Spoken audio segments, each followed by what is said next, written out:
ایک بھائی نے پوچھا ہے کہ زمانہ بہت برا ہو گیا ہے، دنیا میں طرح طرح کے فتنے پیدا ہو رہے ہیں، ایسے حالات میں بچوں کو دین پر قائم کیسے رکھا جا سکتا ہے؟ سوال بہت ہی اچھا ہے، مناسب ہے۔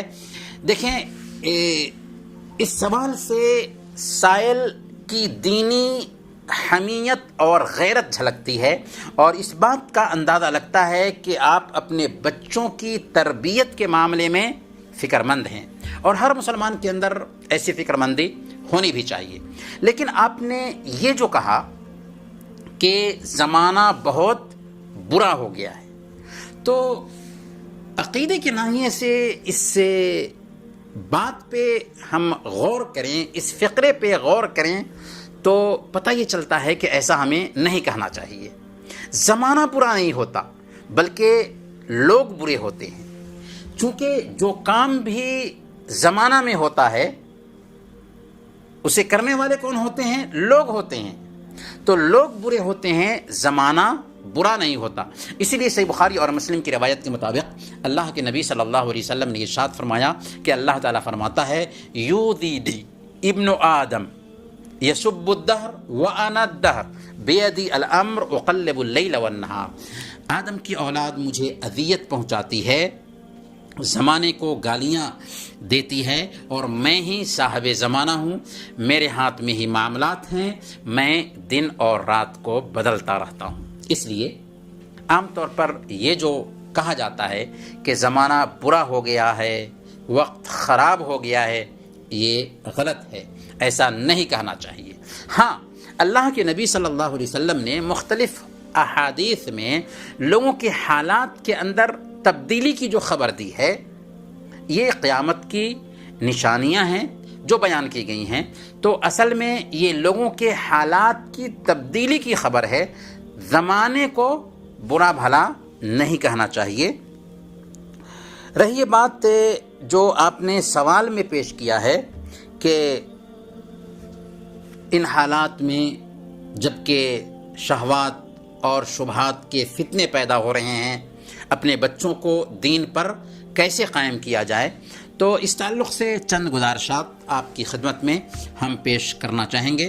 اگر ان کو سامنے میں رکھتے ہیں تو ہمارے بچے ہر طرح کے فتنے سے محفوظ رہیں گے۔ سب سے پہلے نمبر پر گھر میں دینی ماحول ہو، اور دینی ماحول سے مراد یہ ہے کہ سب سے پہلے آپ اپنے بچے کے لیے ایک دینی ماحول بنائیں، بچے ماں باپ کو اسلام کا نمونہ دیکھتے ہوں۔ اگر گھر میں ایمانیات کا ماحول ہوگا تو بچے بھی ویسے ہی بنیں گے۔ اگر ایمانیات کا ماحول نہیں ہے، گھر سے ہر وقت گانے کی آواز آ رہی ہے، تو ظاہر ہے کہ ایسے گھر کے بچے دینی جذبہ رکھنے والے نہیں بن سکتے۔ تو پہلے نمبر پر گھر میں ایمانیات کا ماحول ہو۔ دوسرے نمبر پر گھر میں ایک اسلامی لائبریری ہو۔ گھر میں بچوں کے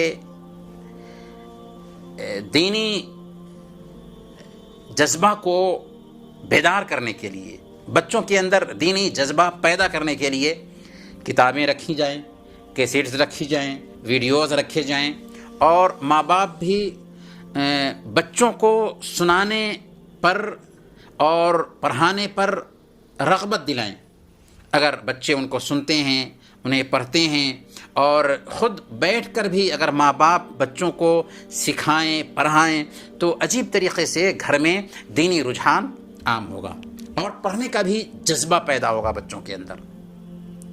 تیسرے نمبر پر گھر میں نیک لوگوں اور علماء وغیرہ کو دعوت بھی دی جاتی ہو، بچوں کو ان سے استفادہ کرنے پر ابھارا جاتا ہو، بچوں کو قرآن کریم سکھانے کا اہتمام کیا جاتا ہو، دینی کتابیں خاص کر قرآن، حدیث اور سیرت کے سوالات وغیرہ بچوں سے پوچھے جاتے ہوں۔ اس انداز میں اگر دینی ماحول ترتیب دیا جائے گا تو عجیب طریقے سے ہمارے بچے دینی رجحان کے حامل بنیں گے۔ اور آخری نقطہ یہاں پر یہ سمجھنے کا ہے کہ ماں باپ بچوں کے احوال پر باریکی سے نظر رکھتے ہوں۔ میں اپنی بچیوں کے ساتھ نماز ادا کرتی ہوں اور باپ بچوں کو مسجد میں نماز ادا کرنے کے لیے لے کر جاتے ہوں۔ ماں باپ بچوں کے احوال پر باریکی سے نظر رکھتے ہوں، ان کے دوست اور ان کی سہیلیاں کون ہیں، باپ اور ماں ان کے بارے میں پوری تفصیل رکھیں، ان کے بچے کن کے ساتھ میں اٹھتے بیٹھتے ہیں، کن کے ساتھ میں کھیلتے ہیں، ان کی پوری خبر ماں باپ کو ہونی چاہیے۔ ان کے بستروں